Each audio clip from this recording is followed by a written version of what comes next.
German automakers are most under pressure from the chaos in Ukraine following the Russian invasion. Renault has the most to lose because of its presence in Russia, while supply chain disruption threatens the industry's recovery from the coronavirus pandemic. These are the conclusions of reports from investment bank UBS and research and advisory company Gartner.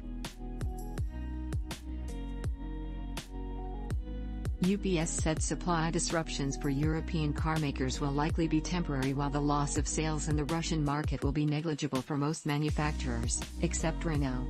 For Renault and its Avtovaz subsidiary, Russia represents about 9% of global revenues, UBS said. Gartner said in a report the Russia-Ukraine war jeopardizes the chances of recovery for the automotive sector this year.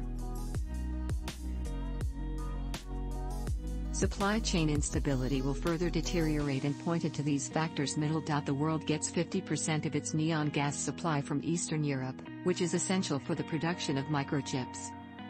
Russia supplies about 1/3 of the world's palladium, key for the production of catalytic converter. As Russia blocks Western airlines' access to its airspace, there is a chance it may also block the entry of trucks and trains coming from Europe.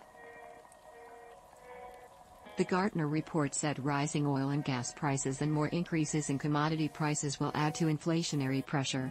Political instability will undermine consumer confidence and damage auto sales recovery. Skyrocketing fuel prices will add to the popularity of electric vehicles, EV, and cut the mileage driven by the majority of drivers with internal combustion engine, ICE, vehicles. It's likely that the disruption caused by this crisis will further deteriorate the financial situation of some automotive.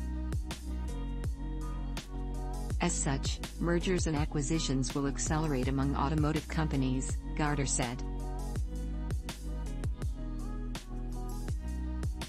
UBS agreed that if the conflict escalated there would be serious repercussions. Rising raw materials and logistics costs are likely to add to already existing inflationary pressures.